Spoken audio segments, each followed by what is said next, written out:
Your avoidant man has been secretly testing you since the moment that you met. These aren't obvious tests like teasing you to see if you get mad or seeing how you react to other women giving him attention. No, these are far more subtle psychological tests that are designed to confirm his deepest fears, that you'll eventually hurt him, control him, or reject him, just like everyone else has. And if you don't know what he's doing, you could be missing the most important tests of all. Now, I know how confusing your relationship feels sometimes. One day, he's warm and connected.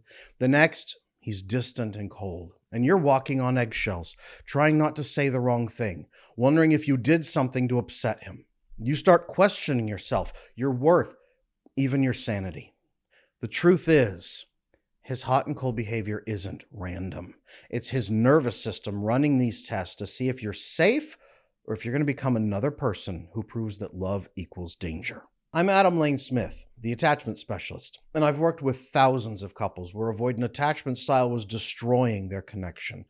And I've seen how these unconscious tests can drive even the most patient partners to their breaking point.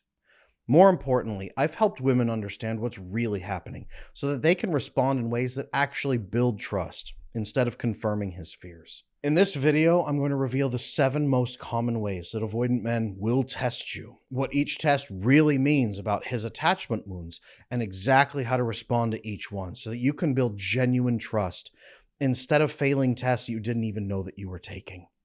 By the end of this video today, you'll understand his behavior completely, and you'll know exactly how to create the safety his nervous system needs to finally let you in. And this video today is not about learning to accommodate unhealthy avoidant behaviors either. I want to show you how to pass the tests in ways that confirm he is safe, but which also call him to act more securely and maturely with you. Because you both deserve a relationship that feels comfortable and supportive, not suffocating or unstable. So let's talk about the top 7 avoidant tests and how to ace them. And make sure that you do stay for number 7 because it is extreme proof that he actually trusts you already. Now, in this video today, I'm not just going to be telling you the tests. I'm going to be telling you some very intense truths. So let's go through the truths, the test that comes from that truth, and exactly how to ace each test. Truth number 1, when he withdraws after intimacy, he's actually testing your reaction. I call this the space test. After deep emotional or sometimes physical intimacy, he pulls back to see if you'll panic or if you're going to give him room to breathe. His nervous system is overwhelmed, number 1, but it's asking, will she attack if I move? Most women think that this is a mistake and he's pulled away on accident, and they flood him with reassurance and overwhelm, which is exactly what he fears most. Don't do this. Now, why is he doing this particular test? It's because his amygdala actually detects threat. Closeness in the fear center of his brain, the amygdala, is tagged with danger. When I'm close to you, when I've overextended myself, when I've shared too much, I'm now in danger because you could use it against me, or you could demand I stay there and never let me pull back. This is the new normal, and it's not sustainable for me, but I'm also vulnerable to you, and I could get hurt. Remember that people become avoidant because love, closeness, and intimacy is weaponized against them in childhood. They are punished, intentionally or unintentionally, by being open. So their brain learns that being open is deadly. Now, in their close, intimate relationship with you, his brain still has that programming and hasn't reprogrammed yet because he hasn't allowed you in to reprogram through experience. His brain still is running that process. So he withdraws partially to test, could I get away if necessary? Do you let me? Or do you demand I stay there? Do you freak out? When I feel uncertain and withdraw, what do you do? This allows him to relieve that fear response without venting negative behaviors at you, okay? Fear response, fight, flight. He doesn't want to fight you, so he flight, just a little bit of flight, okay? Step back, get space, breathe, and then what are you going to do when I'm breathing? That's the question. This is the test. I'll make this very clear. This is a form of self-regulating. Now, it's not appropriate self-regulating. This is maladaptive self-regulating from a damaged environment where he has been hurt in childhood, but his brain is trying to regulate. He's saying, if I can still get away afterward, that means that closeness is not too dangerous. It's okay. So the wrong response if he pulls away afterward, is exactly what the majority of women do. Okay, they send an 18-paragraph emotional text breaking down like, I'm here for you. You're my entire life. I will wait forever. I'm going to be thinking about you every minute of every day. Every emotion I ever have is about you, and it's overwhelming, and I'm waiting for you. It's the worst possible thing. It confirms his worst nightmares. The partner, instead of being reassuring, instead of being caring, she becomes an emotional liability, a responsibility that he's actually trying to avoid, not the partner that he wants to pursue. So let me be even clearer. Why is this failing the test? He's pulling away to test if he's safe. If you pursue, and especially with overwhelming emotions, he's in danger. That message, if you send them, or these behaviors, the message that's sent, it confirms that amygdala, the fear center's worst fear, that closeness is engulfment, suffocation, control, and danger. Now what happens when you send that text message or you reach out, you chase, full adrenaline, full cortisol release to a perceived threat. I'm in danger. Okay, it's the difference between seeing a wolf in the distance in the forest and turning around and now the wolf is running at you through the trees. Okay, one is like, oh, it's a wolf. I'll be a little careful. The other is, oh crap, I'm about to get attacked. It's a much more intense flight behavior that couples sometimes with a fight behavior if it's necessary to escape. This is usually where we'll see an ethically avoidant man start to fight, start to push back, start to maybe say something a bit sharp to create distance and warn you. It's yelling at the wolf, hey, don't come over here. It's picking up a stick, getting ready to hit the wolf. Okay, you're not a wolf, you're loving and caring. You're going to jump on him and lick his face and care for him, but he thinks you're about to try to tear out his throat. He's ready to fight, but he's still going to try to run. This is where his flight behaviors kick in. Again, this is confirmation that you're not safe. And this creates a semi-permanent cortisol association against you. When we get close, you chase and you attack. And the only reason I was safe was because I withdrew faster than you could get me. That's what his brain says. Not that you just came to me to try to reassure me. I only got away because I was aggressive and strong and smarter and faster than you. So now I have to stay one step ahead of you all the time. I want to make this abundantly clear, because a lot of you are anxiously attached. You're in the comment sections. Guys, I think you're fantastic. Ladies out there, you are wonderful. I know that you're watching these videos because you adore your partner and you actually have tremendous empathy and care for them. I'm not saying here that you're doing bad things. What I'm saying is his system is designed to see your love as danger. So I'm giving you the raw, unfiltered version here so that you see how you're being perceived. Because how you're acting and how you're being perceived, the intent is completely being misunderstood, and the desire is being completely misunderstood. So I need to show you that first, even if it hurts. Some of you might be angry right now. Drop a comment below. Let me know. Are you with me right now? Are we good? Or are you mad at me? Tell me. But the right response to fix this, if you see him pull away, you feel that pull away, wait 12 to 24 hours. I usually say about 24 hours is really good. Then you send a calm 3 or 4 sentence text maximum. Hey, I had a really great night with you. When can we connect again? Very simple, okay? Hey, I had a wonderful time seeing you last time. I know that you're incredibly busy right now. I would love to set a time to reconnect. When is good for you? Flat, friendly, non-emotional. This is how you pass the initial pull away. If this doesn't work, something deeper is happening. And I'm still going to say it's probably not you. He is maximum stressed out somewhere else in his life. The worst thing you can do is then aggressively pursue with 57 text messages proclaiming your undying love for him. Because now you're a threat and a liability while he's already stressed out about something else. So that stress dumps at you, and he's 5 times more afraid of you than he normally would be. Now it's a pack of rabid wolves charging him in the forest, all screeching, "Why don't you love me?" Okay, there's an image for you. But that's what his brain is perceiving. That's why he picks up a stick and starts swinging it and shouting at you to try to scare you away. That's why he runs away, climbs a tree into his tree fort, and locks the door. It's not that you're too much. It's that his nervous system is perceiving you as danger. I want to be very clear. Why does this version, though, pass the test? Let me explain. It's confirmation that closeness does not lead to escalating demands. When he gets your text message, he had a really great time with you. I know that you're busy. Okay, you're saying, I know it's not me. You're very busy, and I respect that. I would love to reconnect with you. Very honest statement. Very honest and upfront. When works for you? You're putting it right on his hands and saying, you tell me when you're good. Non-emotional, friendly, calm. He'll read it. If he's in a stress state, he'll go, oh, yeah, I got to do that. But that's the worst, right? Oh yeah, I got to get back to you. He's not going to go, oh man, I can't deal with this right now. Right? He's not going to go, oh man, I knew it. Hey, I had a really great time with you. I know you're really busy right now. I'd love to reconnect with you. When works for you?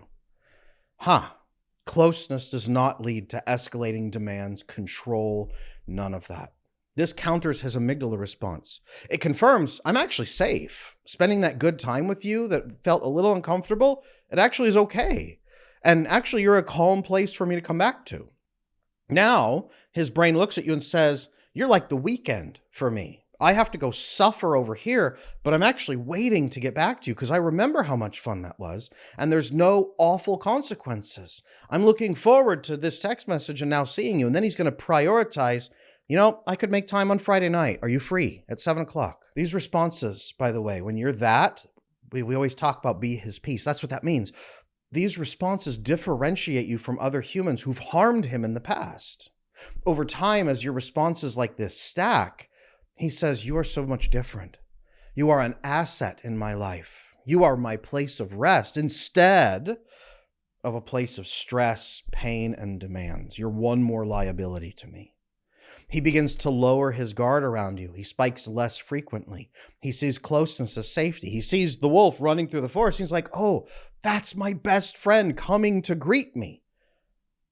That's the difference, right? A dog can run at you or a wolf can run at you. Two different responses. They're attacking or they're coming to greet me. He has not been greeted before. He doesn't have that programming. You need to build that programming so that he understands you're not about to attack. There was an old meme on the internet maybe 10 years ago that men get hugs so infrequently that when one man opens his arms to hug another man, the first thought is, I'm being attacked. And men go and pull back. And they're very hesitant. If you've ever seen a man when someone tries to hug him, there's a gap. Have you ever seen that? Stop and think right now. Avoidant men have that 5 times worse. You need to build that safety understanding for him. It rewires his amygdala over time. And by the way, it can lead to vasopressin bonding, oxytocin bonding, all the hormonal bonding that you want. Not only does he trust you, he now associates you with warmth, safety, rest, peace, fulfillment. Then he goes looking for you. And as you run toward him, he's now running toward you. This is just test number 1. Again, I want you to stay till at least test number 7, because that is proof that he actually trusts you already. And you've got to ace that last final test. Okay? Let's roll into the next one. I get asked all the time, what is my attachment style? What is my attachment style? What is my attachment style? So I have finally launched the attachment assessment. This is not a short quiz that just spits out an answer after 3 seconds. This is a thorough, in-depth, science-backed assessment. Check it out on my website, adamlanesmith.com, and learn your attachment style, the severity of what you're dealing with, and some next steps you can take right now to build very secure attachment. Here's a harsh truth, number 2, about avoidant men. Subtle criticisms, they're actually emotionally safety tests. When the mask slips, when he's stressed, here's the test number 2 that comes. He'll let his guard down slightly on purpose. You'll see some very mild passive-aggressive statements. You'll see stonewalling, cold remarks, small ones. This is not abusive behavior. It's when he's irritable, when he has a tough day. It's not that he's trying to be mean. That would be the manipulative avoidance style. The ethical avoidance style, they're irritated, they're exhausted. They're also testing just a bit to see if you'll spiral when they're not constantly fluffing your feelings. When he's imperfect, what do you do on his rough days? Now, why is he doing this? It's not exactly intentional. We all have difficult days. I know I do, you do. We all have irritable days. Avoidant men, they are chronically sympathetically activated, so they're always in stress mode. But they're also very aware that they have to manage other people's emotions and fluff other people's emotions. So they have to minimize the negative output and the stress on you to try to keep your mood up so that you'll react ethically around them. So they're constantly reining in how they actually think and feel. That's one reason they block you out, so that you won't see the black goo that's in there on their difficult days. As they begin to trust you, the mask will slip. Over time, it takes a massively heavy toll on them and their emotional interactions, and they seem unusually heavy. They're exhausted. This is why they avoid you on their difficult days, partly because they're afraid of how you're going to react to those stress points. Being gentle in their verbal exchanges requires overwhelming energy that they don't have at that moment, and they're afraid of how other people will react. I'm going to ruin everything because people are only with me because they like how they feel. And if I'm not making them feel good, it destroys the relationship. So I'm going to lock myself in a dark room and pretend I don't see your text messages for 3 days while I'm stressed out.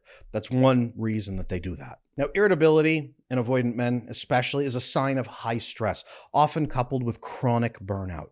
And that's his normal state, by the way. So he sees this, the mask slipping, as a first sign of whether or not you can accept him as he is. Now, very blunt, none of this is an excuse for true verbal abusive behavior of any kind. Not acceptable.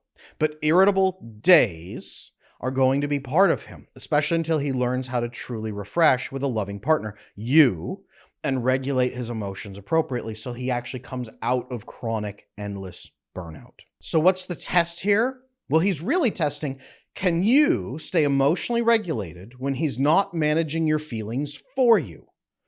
When he's not fluffing you constantly in every interaction, do you explode? Do you become needy? Do you become bitter? Do you whine and complain that he's no longer paying attention to you? Why don't you pay attention to me? I'm not having a good time. That's what he's waiting to hear, even if you would never say that. He knows that he'll have to constantly monitor himself around you forever, an emotional prison, if you have those reactions. And he's used to, in childhood, growing up with people who have those reactions. They shaped him to expect that as normal. So this is a test to see if you are strong enough to be in his presence on his bad days, or if he has to isolate from you and track one more variable. He's thinking, he has those moments, he goes, crap, well, if I let myself slip, we're going to see how she reacts. I guess today's the day.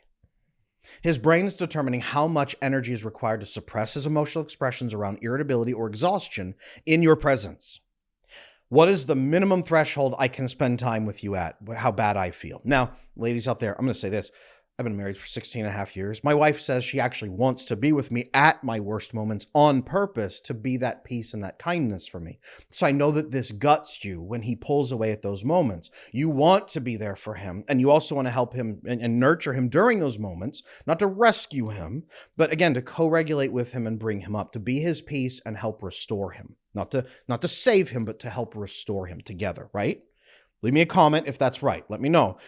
But if you seem to demand too much by reacting too much, and anxiously attached people in particular will react big time when he's mad and upset, and you're anxious and you're nervous and you begin fawning, and he feels that, it increases the energy drain on him at his hardest moments. It actually makes his hardest moments worse. So the worst thing you can do is begin emotionally reacting to his irritability. Worst thing you can do. So what's your winning move? Stay calm. Gently call it out, though. You seem pretty stressed today. When's a better time to reconnect? Take time to breathe before you respond. Show him that you can handle his humanity without falling apart. Now, it is good to gently call out the irritability. Show that you have a backbone. Show that you have boundaries. It is also good to not take it personally. Securely attached women don't take it personally when an avoidant man gets irritable or when he seems off. Her first default thought is not, what did I do? And it's not, I have to rescue him. Her first default thought goes, I wonder what's making him mad. That sucks. I'll see if he wants to talk about it. So a lot of you in the comment sections tell me that you are securely attached, but you're with an avoidant man and he is constantly disrupting you day and night. That's not how secure attachment works. Securely attached women don't default to, this is my fault, it's about me, and I need to rescue him right now, or it's all over. If you take it personally, you fail the test to an extreme degree. And again, this is not about accommodating him. This is actually for your peace of mind. For your peace of mind, you should not feel like you have to take it personally. You should be calm and at rest and self-regulated so that you are good, and it happens to benefit him. Now, when you stay calm, things get drastically better. If you take it personally, his brain now sees you as a child to care for, rather than a partner he can relax with on his hard days. Call it out gently, look for a solution. Hey, you seem pretty stressed out today. What's going on? Do you want to talk about it? You seem pretty irritable today. Is there anything I can do right now to help you feel better? Hey, it seems like you're having a pretty rough one. I can see, right? What's going on? Do you need some time to yourself today? It looks like you probably need to decompress. That's a securely attached response that's going to give you peace of mind because you're not responsible for how he feels. You can be there for him, but you don't need to rescue him. And life shouldn't end if you don't rescue him. So propose some decompression time. Propose rescheduling or offer something that will help him relax with you. Have those conversations. He respects it. If he's an ethical avoidant, he respects it when you call it out. He respects and trusts you when you don't take it personally. And when you propose a solution, now you are his peace. Now, harsh truth number 3, inconsistent affection reveals your validation needs.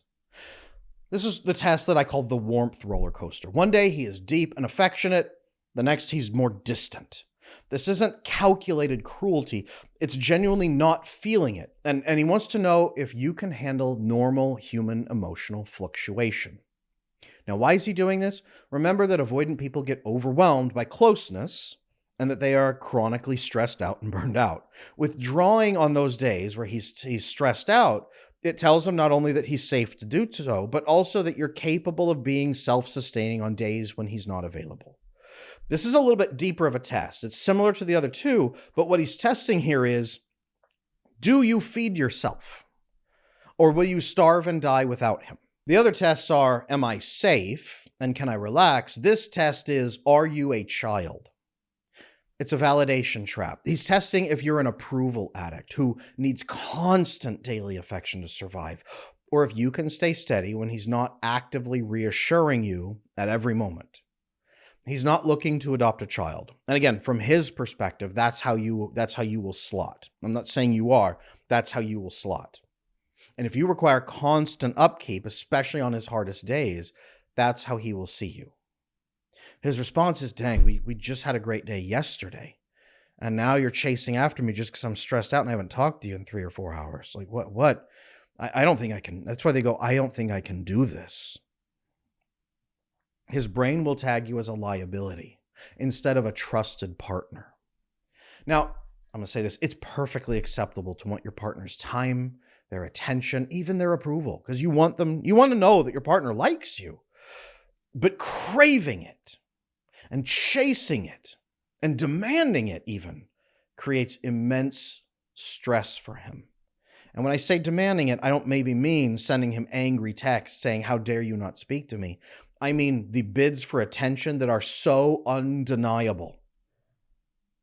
Okay? Have you ever had a pet that you're sitting trying to do a task and they are ramming you with their nose over and over and over, trying to force you to pet them? And you're getting frustrated because you're really focused on a task that's stressing you out. That's how it begins to feel for the avoidant man if he can't even leave you alone for a couple hours. And anxiously attached people in particular, that couple hours is like absolute grueling, miserable death. Now, the answer here and the secure response is not to say nothing. Most women at this point say, okay, I just won't say anything. I'll just be silent. I'll wrap myself in a shawl. I'll sob uncontrollably in my bathtub and say, why doesn't he love me? And I'll do this for 2 or 3 days waiting for a text. That's not the answer, okay? Make a simple observation. Hey, you seem a bit distant today. You doing all right? 1, 2 sentences, not a 3-hour emotional exposition about yesterday being amazing and today feeling totally different and not knowing what happened and saying, I'm willing to do anything. Tell me what's going on. No. Avoidant men respect boundaries and gentle call-outs. They respect when you have a spine. And then shifting to a solution approach helps. Hey, you seem a bit distant today. You doing all right? You seem a bit distant today. Are you stressed out? This is something great that my wife does with me. She's very securely attached. If I'm distant, I'm quiet, I'm stressed, whatever, she'll look at me and say, hey, you seem a little distant today. Are you stressed out? Is it work? Is it a friendship? What's going on? She doesn't default to, what did I do? Right? I don't get 15 text messages from her apologizing and then sobbing and then over-explaining. It's, hey, you seem distant. What's going on? Oh, yeah, I got these work projects I'm doing. My brain is constantly in work mode. I can't turn it off. Cool. Hey, tonight, 7 o'clock, do you think you could turn it off for me so that we can go on a cool date as a couple? Tonight, 7? Yep, I can do that. I'll get it done. That's the exchange. Solution might look like, hey, seems like things are a bit off today. What can we do to enjoy this day together? You could even be with him. Day of warmth. Next day, he's like withdrawn and closed off. Seems like things are a bit off today. What can we do to enjoy this day together? If you avoid fixating on needing validation to feel safe right now, you won't look like a liability. So make sure that you are not personalizing his behaviors, because that's not what a secure woman will do. I know that a lot of the people watching this show right now have had attachment issues for their entire life. That's why I want to invite every single one of you to check out my attachment repair program. It just might be the jump that you need to go from insecurely attached and lonely and frustrated to fully secure, connected, and bonded in a great relationship like nothing you've ever felt before. Check out my website, adamlanesmith.com, for the attachment repair program. Truth number 4. If he asks for space or takes space, it tests your respect for his boundaries. I call this test number 4 the autonomy test. Instead of just disappearing, he might actually tell you, I need some time to myself. And if so, this is progress. He's afraid that this moment of vulnerability will be weaponized against him, or that you're going to question or guilt him. Okay? He doesn't want to be guilted, controlled, have you freak out. If he actually stops and says, I just need a little bit of time to myself, this is a good sign. This is a bit more of an advanced test here because you need to pass the previous ones to even unlock this test. If he's running away and taking time for himself without speaking, you haven't passed the previous 3 tests. This is a good one because he's actually verbalizing to you. This is him seeing if you're able to receive blunt feedback and needs like this. It's a great sign that he actually trusts you enough to be direct with you. Now, most women unfortunately get this very wrong. They think that this is him getting worse and now pushing back, and then they get afraid. So things that trigger his fears, but I thought we were spending the day together. Or, who are you going to be with? He's waiting for you to override his autonomy and treat him like a pet that you're managing and can't let off the leash. Remember that avoidant men, they don't simply distrust you. They don't trust anyone on the planet. They just distrust you the least. So you have the least amount of distrust of other humans.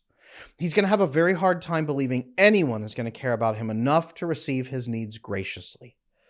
If you have anxious tendencies, especially, that's going to make you personalize everything. And your tendency will be to seek reassurance right there on the spot and ruin his budding trust. If he shares a need with you and your first response is, I need reassurance right now, that's not secure behavior. And I'm telling that for your sake, not for his sake. I'm telling that for you. That's a good flag that you still have some work to do. And if you do that, that will crush his growing hope that you can accept and care for him. It crushes his safety. Now, the response that wins here, something like this. I'm glad you let me know. How much time do you need? Okay, cool. I'm going to go see my mom, take my own time, see a friend. This right here, if you do that, this is massive relief for him. I have my own life. I will go do something cool for me. Thanks for letting me know. How much time do you need? Cool. I'm going to go do my thing. Incredible flood of relief for him. It actually is probably going to make him miss you while he's gone and look forward to reconnecting. One issue that I hear from many avoidant men is they fear their partner is just going to sit at home crying, waiting for his return. The whole time he feels guilty or he dreads emotional punishment for having taken time for himself. Keep in mind, a lot of his partners have probably done that to him in the past. Taking time for yourself and not personalizing his need for space proves that you're an exceptional human being. Okay? This not only grows his trust for you, but then refreshes him so he returns as a better partner later on. And I have another video here on this channel talking about how giving space is a bad thing. Giving endless, unboundaried space all the time and never speaking about it, and it's his only way of decompressing, and he's just running away without even letting you know, that's off. That's wrong. Letting you know I need some time to recharge on my own or be with a friend, that's good. Recharging time is great. I can't be around humans because I'm stressed out or just bailing on you. Not. There's a difference, okay? I want to be very clear about that. We need to work towards sharing needs, respecting needs, recharging, and then reconnecting. It's a process. Now, this not only grows his trust for you, but it makes him differentiate you from everyone he's ever known because you protect and safeguard his time to breathe. Now, if you've passed all these tests so far, truth number 5 is very interesting. Sharing controversial views with you tests your judgment. This is test number 5, the mask drop completely, not slipping, but off. He will share maybe his imperfections, his dark beliefs, or morally ambiguous views about the world to see if you can handle his real self. The goal of this test isn't about agreeing with everything. It's about not collapsing into judgment, approval seeking, any of that behavior. Now, why do avoidant men do this test?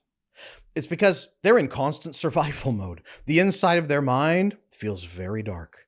Avoidant men tend to say some pretty brutal things, and they tend to be brutal realists, and their inner beliefs reflect this. Some avoidant men I know, they say things like dreams are dangerous or hope just leads to betrayal. And they really mean it. Like that's really what they feel. And they don't usually say that to people that they can't trust. And saying those little things piece by piece tests, are other people going to get offended, mad, freaked out, scared, right? You're a sociopath. That's what he's expecting. Very few people can accept their ideas or beliefs.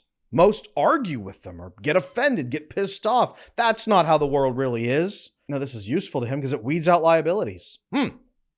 Any person that's just blindly hopeful about dreams, you're a liability. I need to make sure I keep an eye on you and stay away from you. I'm not going to let you run anything in my company. Only people who hate dreams are allowed in my company. That's the avoidant mindset, okay? If you argue, get offended, get mad, get freaked out, or even seek approval and overly become a yes person, all of those are warnings to him. So there are really 3 main ways that you can ruin this. One is to judge and reject, right? Judge and reject. That's arguing, getting weird about it, getting angry, offended. 2 is to freak out and try to fix him. That's not real. That's not true. Oh, I need to show you better than that. Or 3, completely lose yourself and agree with everything, just totally, without even talking. All 3 responses will terrify him for different reasons. Now, why doesn't he like these? Well, number 1, he's not interested in blind idealists who are liabilities first, number 1, okay? Arguing with him, like we talked about, it's not going to help, okay? How dare you have that bleak response? No. He knows. These are beliefs he has formed through the harsh realities of his life. Do I believe they're accurate? I don't. I don't personally, but I can understand where they're coming from. Okay? In the comment section, let me know, do you like to be validated? Then don't invalidate his experience. Second, he doesn't want to get fixed. The idea that he needs to be rescued from reality is an insult. Oh, you poor little bunny. You are afraid of dreams. I will snuggle you until you believe in dreams again. Does that sound like something an avoidant man wants to hear? I hope by now, after all the videos you've watched and all the things you've heard in this video alone, you know that's not what he wants. That will insult him. And third, if you collapse completely into yes-womaning everything he says, not only do you look spineless and weak, but it fails to instigate any intellectual conversation whatsoever. Intellectual conversations and discussions stimulate dopamine and serotonin for him, and they make him feel interested in you to a greater extent. So even agreeing blindly will rob him of this joy. Here's an important thing I need to hammer home for you. Most avoidant men intellectualize everything, but when they give you this mask drop, when they share that dark reality with you that they see, the best thing you can do is say, he's being personal with me. It's scary for most people because it sounds awful, but this is him being personal and honest and, dare I say, vulnerable. So the best thing you can do is take an intellectual approach. Ask questions with genuine curiosity. Tell me more about that view. Or, that's interesting. Help me understand your perspective. Where is that coming from? Stay curious, not judgmental. Show him that you can engage with his mind, not just police his thoughts. Prove to him that you're capable of intellectual discussion. And the best way to engage in intellectual discussion is not to make statements, it's to ask questions. Become a thoughtful companion. Yes, you can push back. I do. If I'm eating dinner with an avoidant buddy, and he's like, the world is bleak and dark and there is no hope anywhere. I go, must be a pretty bad hamburger you're eating right now, right? I'm like, what is this? What's causing that? Have you not had any joy in the last year? Has nothing gone right? What's going on right now? Talk to me about it. What's happening? Where's this coming from? And I just listen. I ask questions. How long has that been going on? Is there an answer there? Well, hey, what would you need? Can we work on that together? Solution finding, even just listening to what they've been through. Wow, I can understand why you think dreams are dangerous now. That sounds pretty awful. Man, I'm sorry that you're experiencing that. I wish that there was a way I could help. If there is, give me a heads up. I'm here for it. Even that, that's an intellectual conversation. Asking questions and understanding. Pushing back means I can take that. Cool. I don't think anything less of you. I respect you. Pat on the back. Cool. Enjoy your hamburger, right? I'm glad we had this talk. I look forward to more of them. You don't need to agree with him at all to pass this test. You only need to be able to match his thoughtful energy in a conversation. This releases dopamine and serotonin in him to build a powerful positive association with your presence. And by the way, this allows him to drop his guard more fully. All of the tests combine to drop his guard and make him feel safe. If you're passing all of these tests so far, this is a man who begins to truly trust you. Now, harsh truth number 6 kicks in around this point. Casual X talk is a security test. If you've passed all of this, okay, then comes what I call the competition check. Avoidant men, they will not casually mention other women in your presence. When he brings up exes or female friends, he's watching your reaction like a hawk. He's testing if you feel secure without total control over his attention, over his life, over his emotions. It is extremely unlikely he's going to lower his guard enough to just mention an ex to you without being intentional. So when he does mention it, he's watching to see if this pushes you over an edge of jealousy and control. There's a meme on the internet, right? You're the most jealous woman I know. You know other women, right? That's the meme here. If he mentions something about another woman in the world, do you pounce? Do you attack? I call this the possession trap. He wants to know, will you become insanely jealous and controlling because he ever once had an emotion for another human? Or can you handle that you're not the only woman who's ever existed in his life? He wants loyalty, not surveillance. Now, this does not apply if he's bragging about women he's currently still sleeping with, or comparing you negatively to other women to try to control you, or he's mentioning his exes to try to remind you that you just barely have a place in his life and you should be grateful. Again, all of those are manipulative tactics. That is not what this test looks like. It's maybe mentioning something painful that an ex did, maybe just for a brief moment. I had I almost had a good birthday once in my life. You'll hear that from avoidant men. I almost had a good birthday. It was back in the summer of 86. But this one ex really destroyed my heart that day. There's a non-casual mention, okay? Or even mentioning something, well, hey, I did this one thing with this one ex. It was actually quite enjoyable. I'd love to do it on my own or with you. I'd like to experience that again, not to remind me of them, but actually to share this with you. Right? Very intentional recommendation, non-casual, okay? Mentioning an ex in those ways, not in a controlling, painful way for you. Now, most avoidant men are used to anxious women in particular, not secure women. So they expect threatened behavior to start immediately. Most of that threatened behavior tends to be perceived as demands for instant reassurance from him. Yeah, I dated this woman once. Am I better than her? Was she prettier? Is she hotter? Do you think about her every day? That's what he's waiting for. He's waiting for that moment. He's waiting for the next 6 months of you demanding answers. You're in the middle of intimacy and you go, are you thinking about her right now? Right? Like he's taking a shower and you like bust open the curtain and you're like, are you thinking about her right now? And he's waiting for that. Okay? This drains his energy. If you are looking threatened and jealous, it drains his energy. It makes him exhausted. He's fighting a war against an ex who isn't even present anymore. This also builds a really strong cortisol association against sharing anything with you ever again in the future. Now, it's never fun to hear about an ex. I get it. It's not fun to hear that someone was in love before you.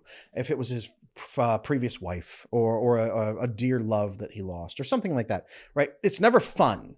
So no one expects you to be like, great, let's talk about her. No, I understand. It sucks. But a confident response to the non-manipulative approach, okay, is to ask calm questions and even playfully banter back. Aren't you glad you're with me now? It shows interest without interrogation.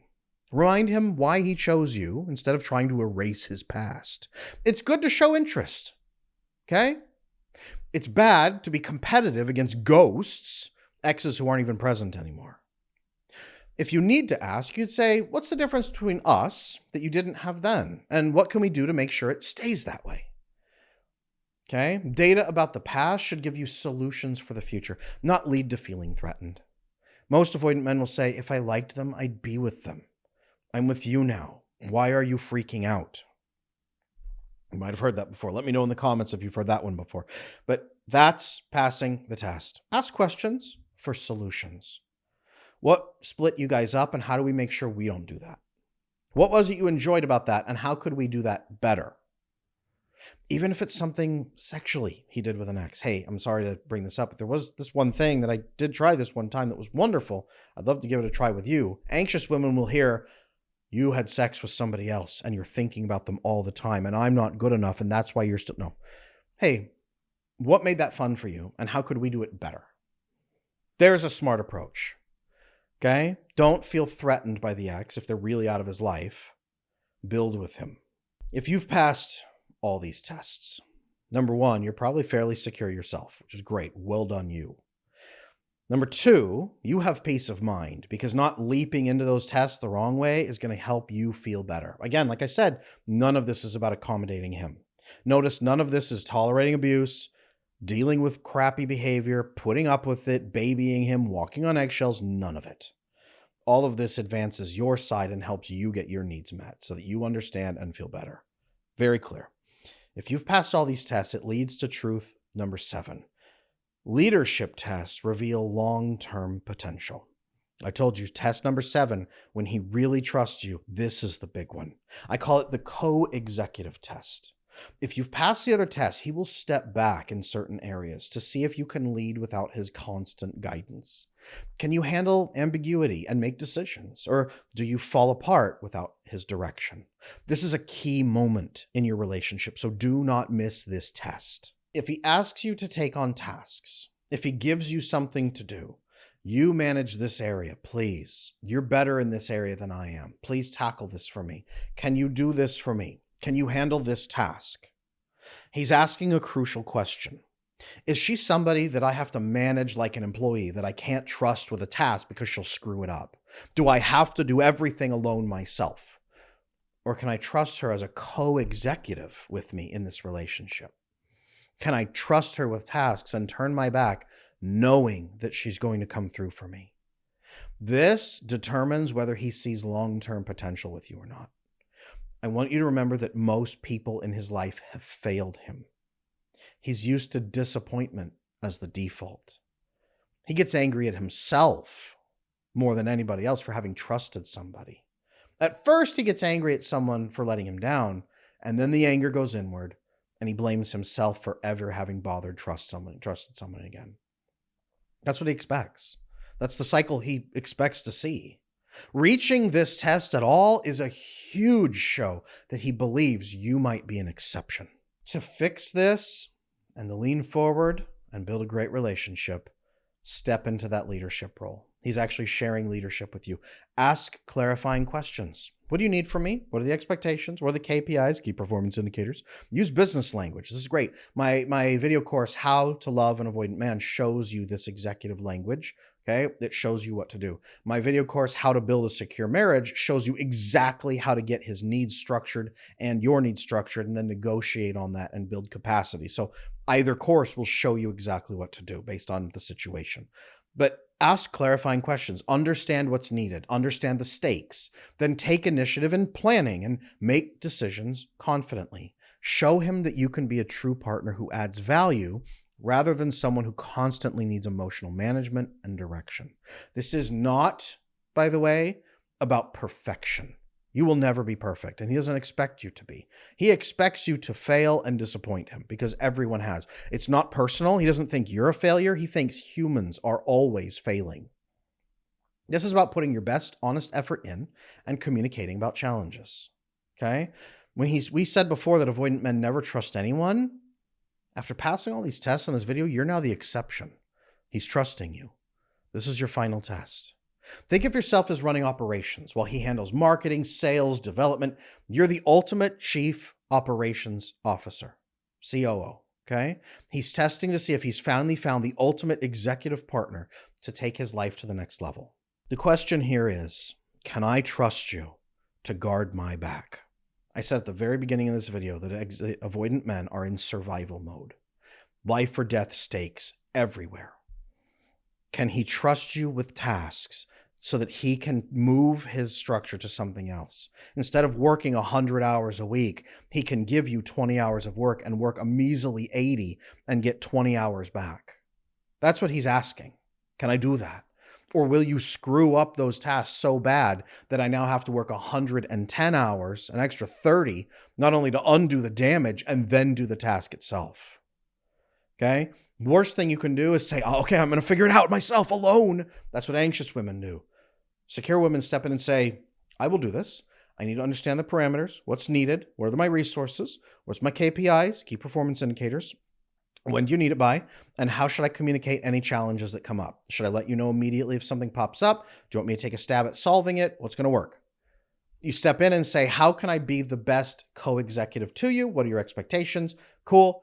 I will check in with you and let you know how things are going as we move. And if something is off, I'm going to let you know immediately and get some information so that I can help. Now, this one in particular is tough for a lot of women. So if you need help at this stage, make sure that you view my How to Build a Secure Marriage video course. It lays out the ultimate chief operations officer posture to take in your relationship with language and skills that you need to maximize yourself as his ideal life partner. And again, this is not about endlessly accommodating him. It's about shifting into your feminine role and maximizing yourself. This is where you truly belong, and this is where you truly bring out the absolute best in a man who now was formerly avoidant and now is leaning into the bond with you because you've built a secure relationship. This video should have been called 7 Ways to Build a Secure Relationship with an Avoidant Man and help him shift to secure attachment with you. Passing these tests does that. You get a secure relationship, and so does he. And through time, you both become more secure together. Now, I will say this. If you have been failing these tests without knowing that they existed, please don't blame yourself. Avoidant men, they often don't even consciously realize they're running these tests. It's their nervous system's way of trying to stay safe in relationships. But now that you understand what's really happening, you can start responding in ways that build trust instead of confirming his worst fears about love. Remember that these tests aren't about you not being good enough. They're about his early experiences teaching him that people who get close will eventually hurt him, control him, or reject and betray him. When you can respond to his tests with patience, consistency, and respect for his nervous system, something powerful happens. He finally starts to believe that maybe, just maybe, you're different from everyone else who taught him that love is dangerous. The strategies that I shared here in this video today are just the beginning of really creating a secure relationship with an avoidant partner. The real transformation happens when you understand the complete system for building trust, safety, and deep connection that works with his attachment style instead of against it. That's exactly what I teach in my Secure Marriage video course, the comprehensive blueprint for creating lasting love that feels safe for both partners. You'll learn the specific communication methods, the trust-building techniques, and the nervous system regulation skills that turn avoidant testing into full secure bonding. Visit adamlanesmith.com for that course, or click the link in the description now to get the complete system that transforms avoidant relationships into the secure and lasting love that you both deserve. I'm Adam Lane Smith, the attachment specialist. I would love to hear from you in the comment sections. What are you doing on these tests? Did you know about these tests? Are you shocked? Are you surprised? Avoidant people out there, men and women, I would love to hear from you. Are these tests accurate? Are the answers here accurate? Would these build a trusting relationship for you? Let me know. Let's start a conversation there. And do not miss the Secure Marriage course. It will change everything for you. I'll see you next time.